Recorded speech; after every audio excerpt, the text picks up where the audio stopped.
Hello friends.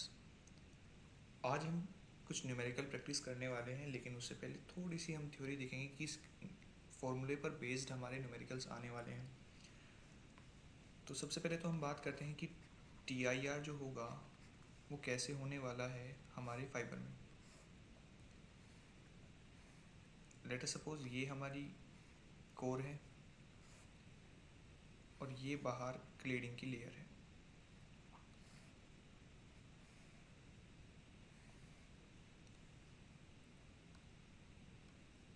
और यहाँ पर ये हमारी एक्सिस है फाइबर की।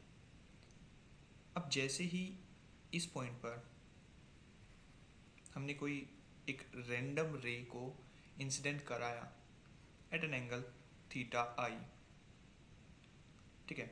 थीटा आई पर जब हम इसको इंसिडेंट कराएंगे तो क्योंकि ये एक हमारा क्या है, डेंसर मीडियम है इन कंपेरिजन टू एयर, क्योंकि ये जो हमारा पूरा का पूरा कोर और क्लेडिंग है, ये पूरा का पूरा जो फाइबर है वो हमारा रखा हुआ है एयर में, ठीक है। तो यहाँ पर जो है ये रेयर मीडियम से डेंसर मीडियम में जा रही है, यानी कि यहाँ पर रिफ्रैक्शन होगा। तो रिफ्रैक्शन में ये जानी चाहिए थी ऐसे, लेकिन जाएगी कैसे, थोड़ा सा टिल्ट होकर, ठीक है, टूवर्ड्स द नॉर्मल ये हल्का सा बेंड हो जाएगी। और ये हमारा हो गया रिफ्रैक्टेड एंगल। अब यहाँ पर ये पहुंची है। अब इस पॉइंट पर ऐसा हो सकता है कि या तो ये कर जाए रिफ्रैक्ट, जाना चाहिए था इसको ऐसे, और थोड़ा सा रिफ्रैक्ट कर जाए, ठीक है।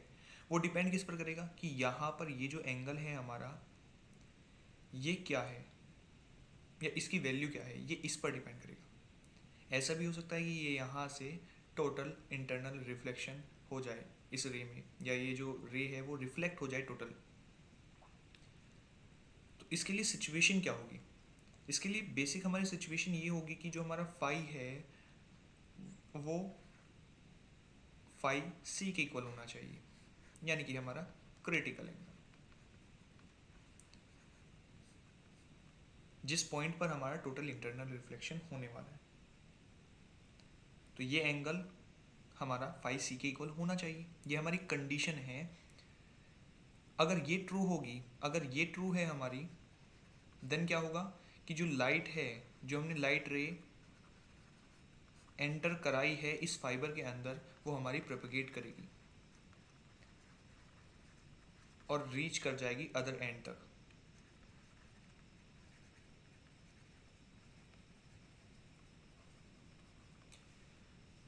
अब ये हमारी सिचुएशन हो गई। अब हमने क्या कंसिडर कर लिया कि लेट अस सपोज ये हमारा फाई सी पर ही इंसिडेंट कराती है एंगल, ये एंगल हमारा फाई सी ही है, हमने इस चीज़ को कंसिडर कर लिया है, ठीक है। किसी भी एक रे के लिए, किसी भी थीटा आई के लिए ये जो हमारा फाई एंगल है ये हमारा फाई सी के इक्वल हो जाता है, ये हमने कंसिडर कर लिया। अगर ऐसी सिचुएशन है देन क्या होगा, ये यहाँ पर ग्रेजिंग होगी, यानी कि जो हमारा रिफ्रैक्टेड एंगल है ये वाला, ये हमारा क्या होगा 90 डिग्री होने वाला है, ये हमारा 90 डिग्री होगा। यानी कि अगर मैं यहाँ पर कंडीशन लगाता हूँ तो कंडीशन क्या हो जाएगी, जो हमारा कोर है उसका रिफ्रैक्टिव इंडेक्स है n1, जो क्लेडिंग है उसका रिफ्रैक्टिव इंडेक्स है हमारा n2। तो यहाँ पर सिचुएशन क्या होगी, यहाँ पर देखिए सिचुएशन क्या होने वाली है। मैं लिख सकता हूँ कि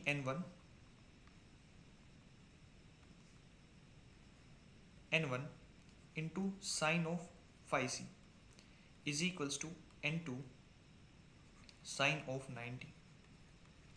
अब देखिए इसमें जो है ना, मैंने एक तरीका यूज़ किया है कि अगर कभी भी आप कन्फ्यूजन में हो कि यहाँ पर n1 के साथ साइन ऑफ फाई सी आएगा या साइन ऑफ फाई सी अगर मैं लिखूँगा और फिर साइन ऑफ 90 लिखूँगा तो यहाँ पर n1 आएगा या n2 आएगा, ये होगा या फिर इससे अपोजिट होने वाला है। तो अगर इसमें कन्फ्यूजन होता हो तो आप इसके लिए एक छोटा सा तरीका यूज़ करिए कि जिसका रिफ्लेक्टिव इंडेक्स उसी का एंगल, यहाँ पर मैंने n1 लिया है तो इसी का एंगल लिया है, इसमें ही बनने वाला एंगल, भले ही वो आपका रिफ्लेक्टेड एंगल हो या इंसिडेंट एंगल हो, वो मैटर नहीं करता है। आपका जो रिफ्लेक्टिव इंडेक्स है उसी के कोरस्पॉन्डिंग एंगल होना चाहिए।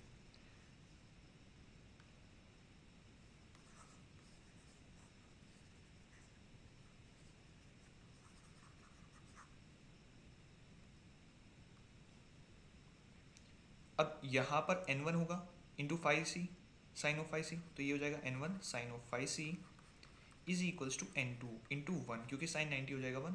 तो यहाँ पर मैं लिख सकता हूँ sine of phi C is equals to n2/n1। ये मेरी टोटल इंटरनल रिफ्लेक्शन की भी कंडीशन हो चुकी है कि मेरा रेशो जो है वो इसके इक्वल होना चाहिए, या जो इनका जो रेशो है वो साइन ऑफ फाई सी के इक्वल होना चाहिए। या ऐसा मैं कह सकता हूँ कि यहाँ पर जो इंसिडेंट एंगल होगा, इस पॉइंट पर जो इंसिडेंट एंगल होगा रे का, वो फाई सी के इक्वल होना चाहिए और फाई सी इस फॉर्मूले को सेटिस्फाई करना चाहिए। ये मैं कंडीशन रख सकता हूँ, इनको वाइस वर्सा करके, मतलब अलग अलग तरीके से मैं इसको यूज़ कर सकता हूँ, अलग अलग फॉर्म में मैं इसको यूज़ कर सकता हूँ। ये हमारी कंडीशन हो गई है कि कब जो है हमारी लाइट जो हम इंसिडेंट कराएंगे फाइबर के अंदर वो हमारी प्रोपगेट करेगी। ठीक है, अब हम बात करते हैं कि जो हमारा क्रिटिकल एंगल है, क्रिटिकल एंगल है, इससे हम क्या क्या कंक्लूजन्स निकाल सकते हैं। हम इससे ये वाला एंगल भी फाइंड कर सकते हैं, और अगर हमने ये वाला एंगल फाइंड कर लिया तो हमें आसानी हो जाएगी कि हम किस एंगल पर इंसिडेंट कराएं इनिशियली, कि इस फाइबर में जो हमारी लाइट है वो प्रोपगेट करे। और यही पूछा भी जाता है जब हम बात करेंगे एक्सेप्टेंस एंगल की या प्रोपगेशन एंगल की, या फिर जब हमें से पूछा जाएगा कि एक्सेप्टेंस कोण का क्या एंगल होने वाला है, तब उसमें यही काम आने वाला है। इसका एक छोटा सा डेरिवेशन है।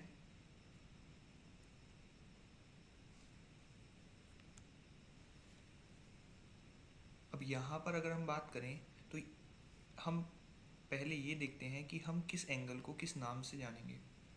तो यहाँ पर ये वाला जो एंगल होगा मेरा, ये मेरा कहलाता है प्रोपगेशन एंगल। ये मेरा होगा प्रोपगेशन एंगल। और अगर ये theta R corresponds to phi C, यानी कि जब मेरा जो एंगल है वो क्रिटिकल एंगल के इक्वल हो, तब जो इसकी वैल्यू होगी थीटा आर की, वो मेरा इक्वल होगा क्रिटिकल, वो तब एंगल कहलाएगा क्रिटिकल प्रोपगेशन एंगल। तो अगर क्वेश्चन में ये पूछा जाए कि प्रोपगेशन एंगल क्या होता है, तो हमें फिर corresponding to this angle find out करना है। मतलब जो भी हमें यहाँ पर एंगल गिवन होगा या जो भी हमारा एंगल आएगा क्वेश्चन में, उसके कोरस्पॉन्डिंग निकालना है। लेकिन अगर हमसे पूछा जाए क्वेश्चन में जिसमें अलग अलग डिफरेंट डिफरेंट वैल्यूज़ हों फाई की, या अलग वैल्यू हो फाई सी से, और वहाँ पे हमसे पूछा जाए क्रिटिकल प्रोपगेशन एंगल, तब हमें फाई सी के कोरस्पॉन्डिंग एंगल निकालना है थीटा आर। और अगर हमें फाई सी पता है तो हम बड़ी आसानी से थीटा आर को फाइंड आउट कर सकते हैं, और ये हमारा इक्वल हो जाएगा, थीटा आर किसके इक्वल होगा, ये होगा 90 माइनस ऑफ फाई सी के इक्वल। लेकिन जो मज़ेदार बात है वो ये है कि हमें ये फाई सी एंगल जनरली नहीं दिया होता, और तब हमें ये निकालना होता है थीटा आर। हमें दिया होता है ये थीटा आई, या वो एंगल जिससे हमने इसको इंसिडेंट कराया है। ठीक है, और इस एंगल को हम कहते हैं एक्सेप्टेंस एंगल या फिर इंसिडेंट एंगल। इनिशियली अगर हम कहेंगे तो ये हो जाएगा हमारा इंसिडेंट एंगल। ये हमारा इंसिडेंट एंगल होता है।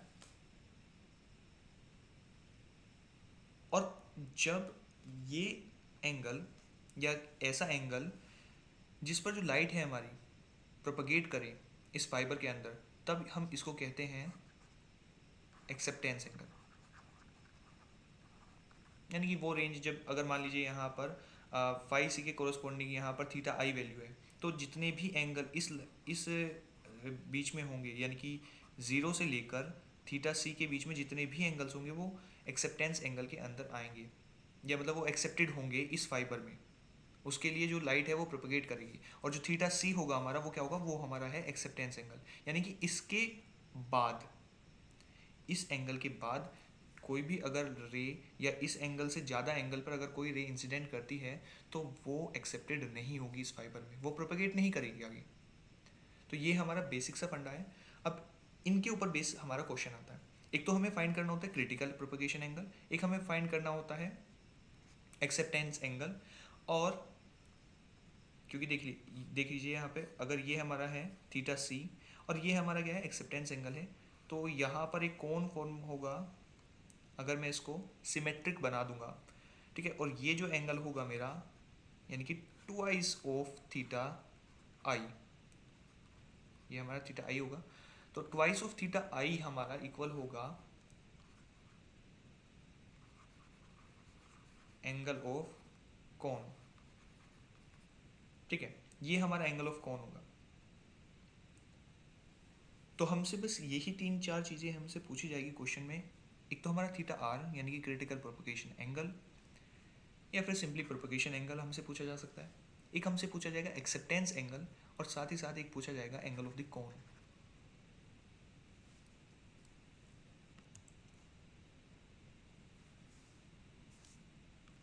तो अब हम बात करते हैं कि हमारा थीटा आर किसके इक्वल होने वाला है।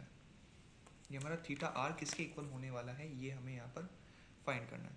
जनरली हम इसको, अगर ये हमारा क्रिटिकल प्रोपगेशन एंगल है तब हम इसको थीटा सी कहते हैं, अदरवाइज ये थीटा आर से भी डिनोट कर दिया जाता है। तो देखिए थीटा सी हम क्योंकि फाइंड करेंगे कोरस्पॉन्डिंग टू फाई सी,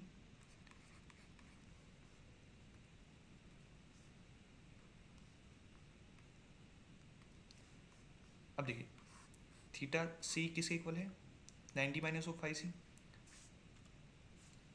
इस ट्राइंगल में, इस वाले ट्राइंगल में है हमारा ये वाला ट्राइंगल। अब देखिए, अब यहाँ पर क्योंकि हमने फाइंड आउट कर लिया था, हमने क्या फाइंड आउट कर लिया था, हमने sine of phi C find कर लिया था। अब साइन ऑफ फाई सी हमें पता है किसके इक्वल है, साइन ऑफ फाई सी हमारे इक्वल है n2/n1। तो हम यहाँ पर क्या कर सकते हैं, हम यहाँ पर इसको लिख सकते हैं sine of 90 minus of, sorry, इसको हम यहाँ पर लिख सकते हैं cos ऑफ 90 माइनस ऑफ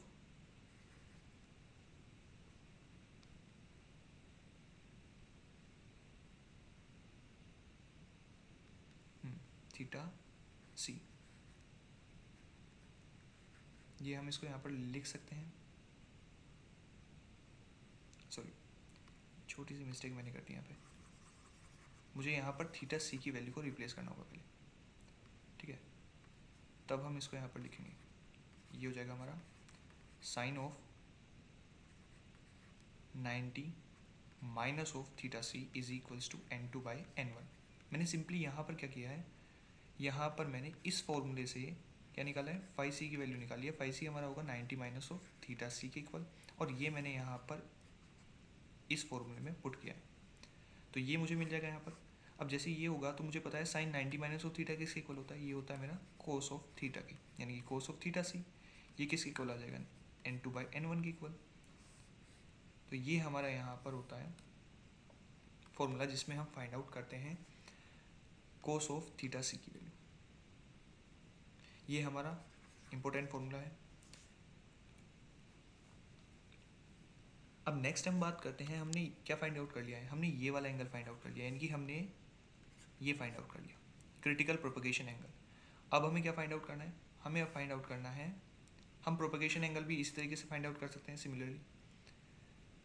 अगर हमें फाई सी दिया होगा या फिर फाई की वैल्यू दी होगी तो हम प्रोपगेशन एंगल फाइंड आउट कर सकते हैं। जनरली क्रिटिकल प्रोपगेशन एंगल पूछा जाता है। अब हमें जो बेसिकली फाइंड करना है वो करना है ये थीटा आई या एक्सेप्टेंस एंगल। एक्सेप्टेंस एंगल पर ये हमारा थीटा आई जो होगा ना, ये मैक्सिमम वैल्यू पर होगा, यानी कि वो मैक्सिमम वैल्यू ऑफ थीटा आई जिसमें ये जो है ये लाइट रे अगर इंसिडेंट करेगी किसी मैक्सिमम वैल्यू ऑफ थीटा आई पर, वो प्रोपगेट कर जाए, वो हमारी वैल्यू होगी एक्सेप्टेंस एंगल की। जैसे कि मैं यहाँ पर आपको बताता हूँ कि अगर मान लीजिए ये हमारा एक्सिस हो गया और यहाँ पर थीटा आई या थीटा आई मैक्स है कोई वैल्यू,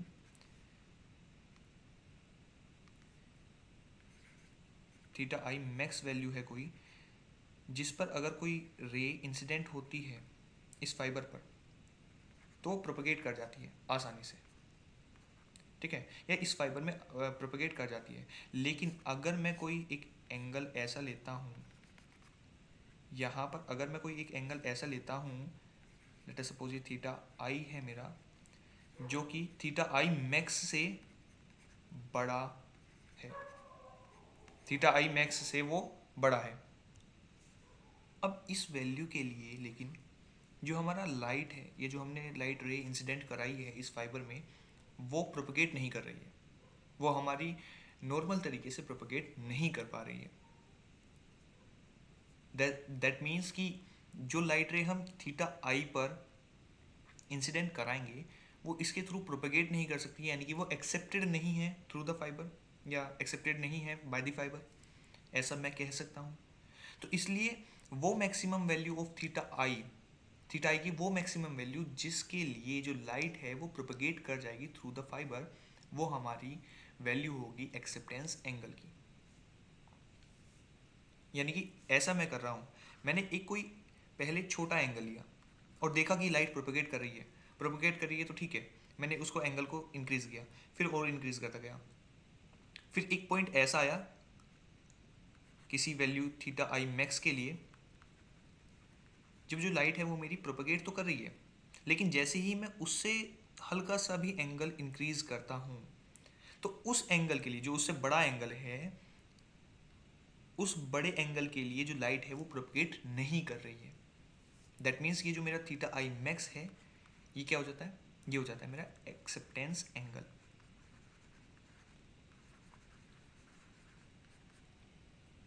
ये मेरा एक्सेप्टेंस एंगल हो जाता है।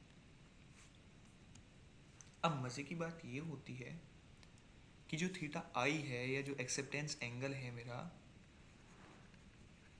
एक्सेप्टेंस एंगल जो है वो निकाला जाता है कोरस्पॉन्ड्स टू फाई सी, यानी कि जब जो लाइट है वो फाई सी एंगल पर कोर क्लीडिंग इंटरफेस पर, यानी कि ये वाला जो पॉइंट था, इस पॉइंट पर जब वो फाई सी एंगल पर इंसिडेंट करेगी, तब मेरा जो एंगल है यहाँ पर जो एंगल होगा वो क्या होगा, वो मेरा एक्सेप्टेंस एंगल होगा।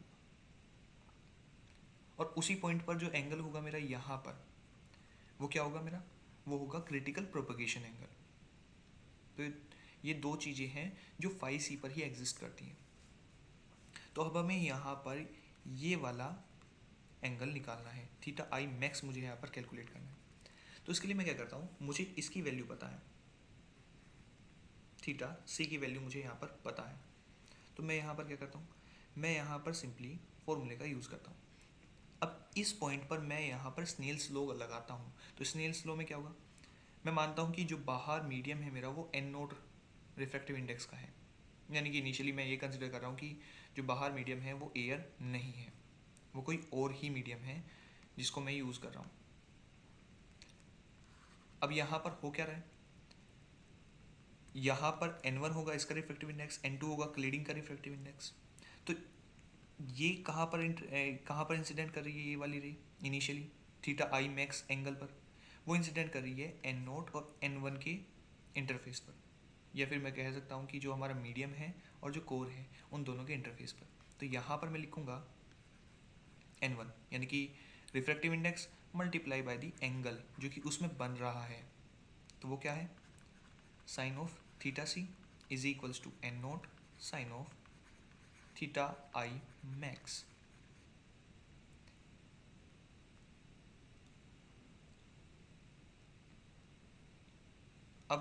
अब यहाँ पर मैं क्या करूँगा, सिंपली वैल्यूज़ को रिप्लेस करना स्टार्ट करूँगा, n1। अब मुझे यहाँ पर क्या पता है, मुझे ये पता है कि जो मेरा थीटा सी है वो हमने अभी अभी निकाला था, ठीक है, थीटा सी हमने ये निकाला था, लेकिन ये तो हमारा है कोस में, तो मैं इसको क्या कर सकता हूँ, मैं इसको साइन में भी निकाल सकता हूँ। तो साइन ऑफ थीटा सी क्या हो जाएगा, 1 minus of cos square theta C का under root, that means under root of 1 minus n2 square by n1 square. इसको सिंपली मैं जो मेरी इक्वेशन आगे बनी है उसमें पुट कर सकता हूँ। तो यहाँ पर मैं लिख सकता हूँ n1 into 1 minus of n2 square upon n1 square is equals to n naught sine of theta I max. अब यहाँ पर क्या होगा, यहाँ पर मैं थोड़ा सा एलसीएम लेने की कोशिश करता हूँ एंड लेट्स सी क्या होता है। ये हो जाएगा n1, इसको मैं सोल्व कर रहा हूँ इस वाले पार्ट को। ये हो जाएगा n1 square minus n2 square upon n1। n1 से मेरा n1 कैंसिल आउट हो जाएगा और मुझे यहाँ पर क्या मिलेगा, मुझे यहाँ पर मिलेगा sine of theta I max is equals to n1 square minus n2 square under root n0। ये मुझे यहाँ पर वैल्यू मिलने वाली है और ये मेरा क्या होगा, ये मेरा होगा यहाँ पर एक्सेप्टेंस एंगल। और अगर मैं एन नोट को क्या कंसिडर कर लेता हूँ कि एन नोट मेरा है एयर, यानी कि जो बाहर मीडियम है वो एयर है, तो एन नोट की वैल्यू क्या हो जाएगी, 1 हो जाएगी। दैट मीन्स उस सिचुएशन के लिए यहाँ पर वैल्यू हो जाएगी theta I max sine of theta I max is equals to n1 square minus n2 square under root. सिर्फ इतना सा मुझे कैलकुलेट करना होता है एक्सेप्टेंस एंगल के लिए। और जब मैं बात करता हूँ क्रिटिकल प्रोपगेशन एंगल की, तब मुझे यहाँ पर क्या कैलकुलेट करना होता है, यहाँ पर मुझे कैलकुलेट करना होता है n2/n1 का रेशो, और फिर उसका मुझे यहाँ पर वैल्यू निकालनी होती, उसको इक्वल रखना होता है कोस ऑफ थीटा सी के, और यहाँ से थीटा सी की वैल्यू मुझे निकालनी होती है। तो ये हमारे 3 फॉर्मूले निकल के आए हैं। पहला तो है, पहला हमने जो सबसे पहले निकाला था वो क्या था, वो था हमारा sine of phi C is equals to n2/n1। Sine of phi C is equals to n2/n1। Second हमने क्या निकाला, सेकेंड हमने निकाला था cos of theta C is equals to n2/n1। And third क्या था, थर्ड था हमारा sine of theta I max is equals to under root of n1 square minus n2 square upon n0। ये है हमारा critical angle for TIR at core cladding interface, और ये है हमारा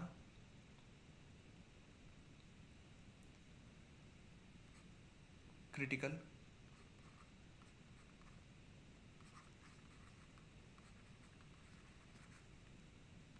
प्रोपगेशन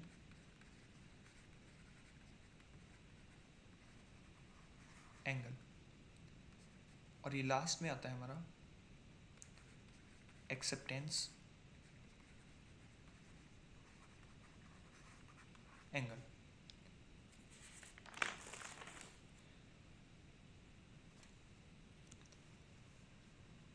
और अगर हम बात करें एंगल ऑफ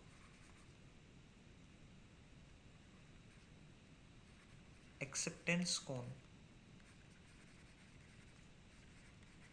तो वो हमारा किसके इक्वल होगा, ये हमारा इक्वल होने वाला है twice of theta I max. ये सिंपली हम इसको जनरली इस वाले पार्ट को हम थोड़े अलग नाम से भी जानते हैं, या इसका अलग नाम भी हम रखते हैं। ये हो जाता है थीटा नोट, तो इसको हम लिख सकते हैं ट्वाइस ऑफ थीटा नोट। और ये जो हमारा एंगल ऑफ एक्सेप्टेंस कोण होता है, ये हमारा होता है 3D में, क्योंकि जो हमारा कोण बनता है ना,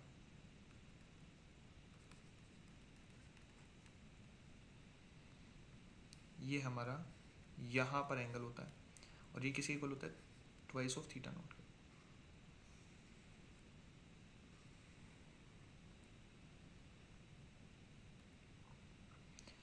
तो कहने का मतलब ये है कि कोई भी लाइट रे अगर इस कोण के अंदर आएगी, इस कोण के अंदर अगर आएगी वो, तब वो प्रोपेगेट हो जाएगी, अदरवाइज वो प्रोपेगेट नहीं होगी, वो लीक हो जाएगी फ्रॉम द ऑप्टिकल फाइबर।